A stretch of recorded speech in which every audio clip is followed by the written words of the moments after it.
안녕하세요. 농부 모델입니다. 노을이 지고 있는 저녁 무렵입니다. 안녕하세요. 네, 솔순을 자르고 계시네요. 네. 굉장히 많이 잘랐네요. 네. 소나무도 이렇게 그렇습니다. 시원하게 전지를 하셨네요. 예. 자, 오늘 제가 소나무를 왜 자르고 다듬는지에 대한 설명을 좀 드릴까 해요. 네. 네. 저희 집에 보시면 소나무가 한 30그루 정도 있어요. 30그루. 꽤나 많죠. 그 소나무 중에는 이렇게 생긴 것을 반송이라고 해요. 반송. 네. 네. 그리고 이건 일반 소나무죠. 아주 큰 소나무는 아니고 한 20, 30년 정도 된 중소나무 정도고요.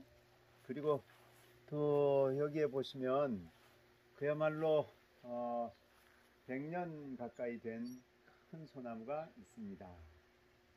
자, 이렇게 반송들이 한 13주 정도 되고, 이런 일반 소나무가 5주, 그 외에 이제 막 자라고 있는 작은 소나무들, 이런 것들까지 합치면 제가 세어보니까 30주 가까이 돼가고 있어요.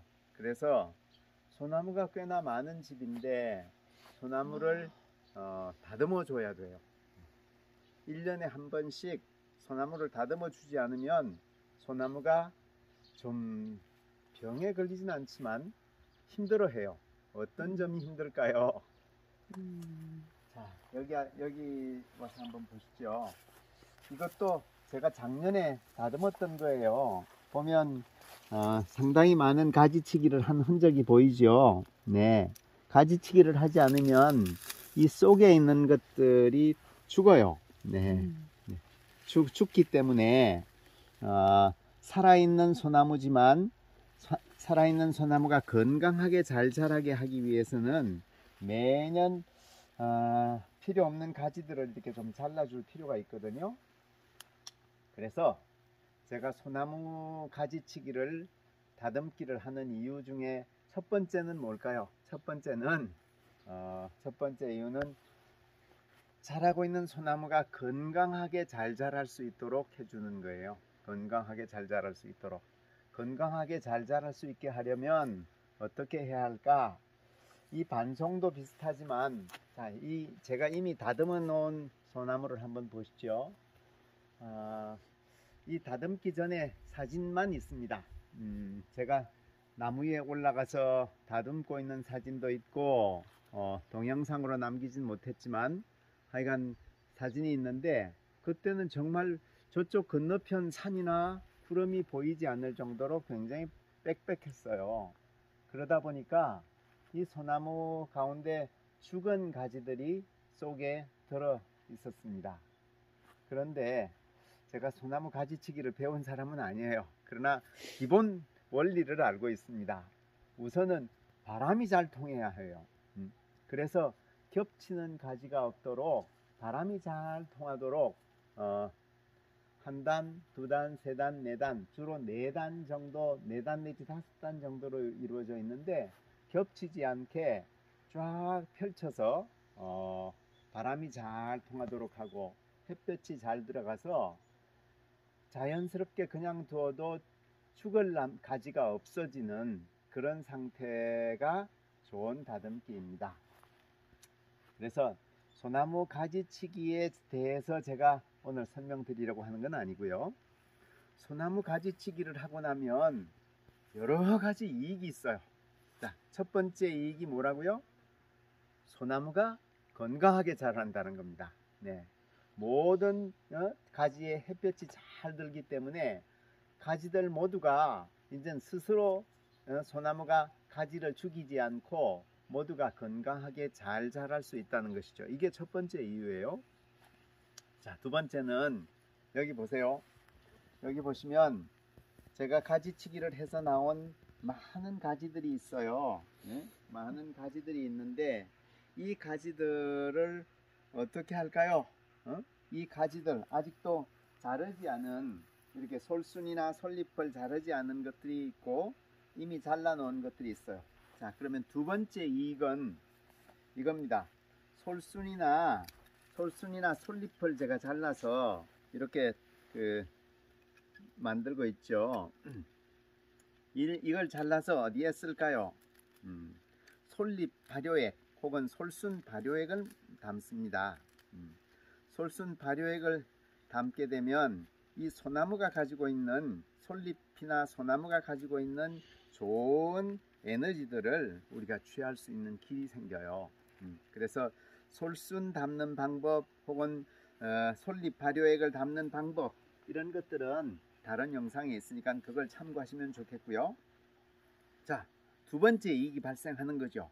그냥 일반적으로 소나무 가지치기를 하는 분들은 잘라서 솔잎이나 솔순이 있는 채로 그냥 갖다 버리는 것이 일반적이잖아요. 그런데 저희는 솔잎과 솔순을 이용할 수 있다는 거예요. 발효액으로 이용할 수 있다. 말벌 잡는데 주로 많이 쓰죠. 이게 두 번째 이익이고요. 자, 그럼 이제 세 번째 유익은 어떤 것이 있을까요? 저희는 아궁이가 있는 집이에요. 불을 뗄 수 있는 아궁이가 있는 집이니까 산에 가서 일부러 나무를 하지 않더라도 요만큼 뗄감이 생겨난 거예요. 많진 않지만 이게 30주에서 다 나오게 되면 제법 많아요. 근데 재작년에 제가 처음 다듬었을 때는 거의 막 산더미처럼 쌓여 있었어요.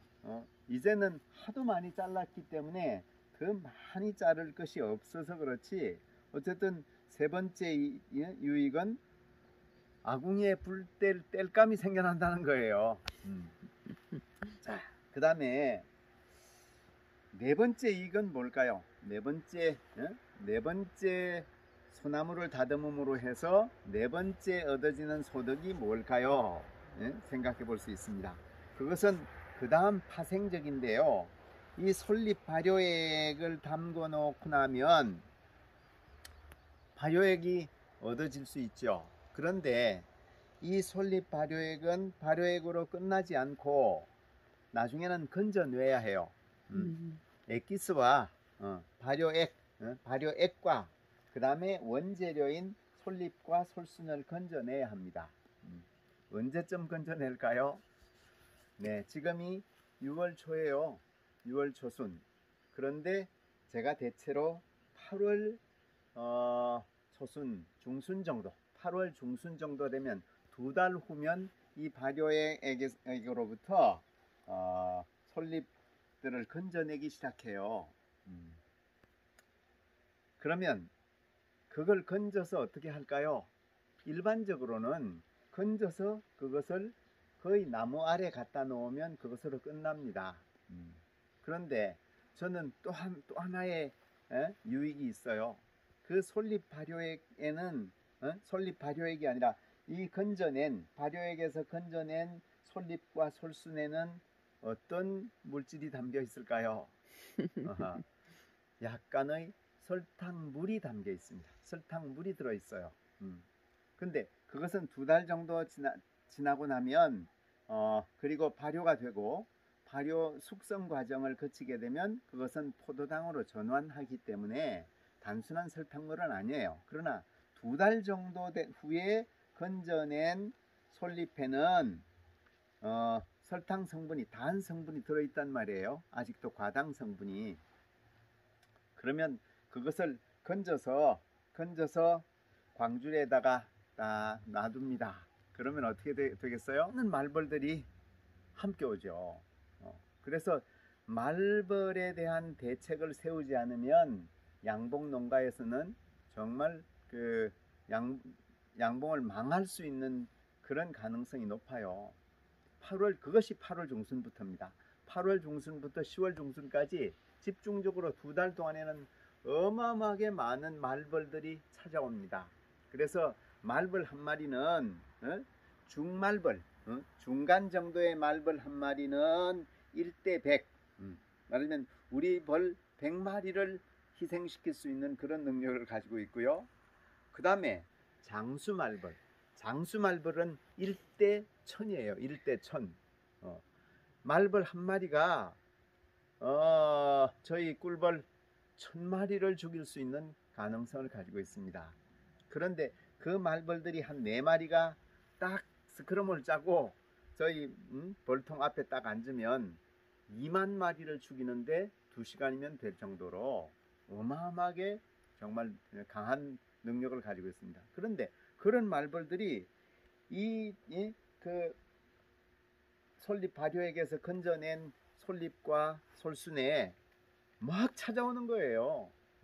그러니까 꿀벌 집에 찾아가서 꿀을 훔쳐 먹는 것보다도 여기에 더 좋은 그 단맛이 나는 성분이 있다고 생각해서 막 찾아오니까 그것들을 제가 유인해서 잠자리채를 가지고 또 혹은 집게로 그 말벌들을 잡는데 아주 유용하게 쓴답니다. 이것이 몇 번째? 네 번째 유익이에요. 자, 그렇게 이제 말벌을 유인해서 잡는 것으로 쓰고 나면 그 다음에 마지막으로 생겨나는 이 찌꺼기들은 어디에 쓸까요? 다시 저희 대추밭에 대추나무 아래에 갖다 놓게 됩니다. 그러면 그때는 뭐가 될까요? 그럼이 되죠. 네, 그럼이 되기 이전에 미생물들이 곧 약간 달달한 성분을 또 좋아해요.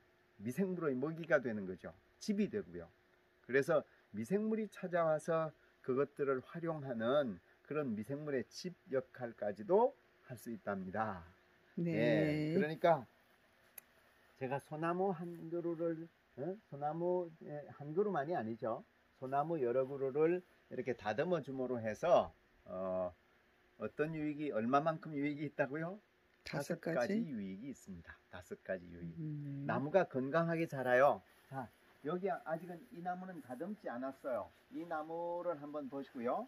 이 나무에는 아직도 햇볕이 들지 못하는 부분들이 많이 있어요. 그런데 오늘 제가 이 나무를 다듬었습니다. 이 나무에서 나온 솔가지들이 이만큼이에요. 없을 것 같은데도 또 찾아보면 또 있더라고요. 그래서 아직도 전문가가 보기에는 이거 더 많이 잘라버리고 싶은 아마 욕심이 생길 거예요. 네.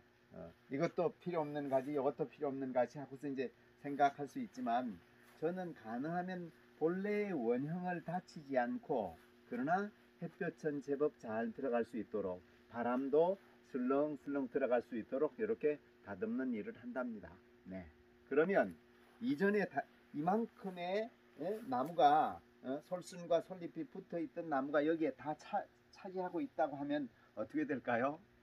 상당히 이 나무는 몸살을 하면서 힘겹게 1년을 버티게 될 거예요. 그런데 제가 이렇게 제법 많이 잘라내 줌으로 해서 바람도 잘 통하고 또 햇볕도 잘 들고 해서 모든 가지들이 건강하게 자랄 거예요. 그러니까 소나무도 좋죠. 그리고 그것을 보는 저희도 기분이 좋아요. 네. 자, 그게 첫 번째라고 했고요. 두 번째는 솔잎 발효액을 만드는 재료가 되고요. 세 번째는 그 솔잎 발효액에서 다시 말벌을 유인하는 유인책이 될 수도 있고요. 그 다음에 네 번째는 말벌 유인까지 제 임무를 끝내고 난 발효액 원재료 솔잎 솔수는 다시 대추밭으로 가서 미생물의 집이 되고요. 그리고 이렇게 생긴 것은 불쏘시개 역할을 하는 아궁이에 들어가는 그런 역할을 합니다. 그래서 소나무를 다듬는 즐거움도 있고 또 거기서 파생되는 좋은 점들이 있어서 오늘은 소나무를 왜 다듬는가, 소나무를 한번 다듬고 나면 얼마나 좋은 유익이 있는가에 대해서 말씀드렸습니다. 네, 감사합니다. 네, 농부 모델이었습니다. 감사합니다.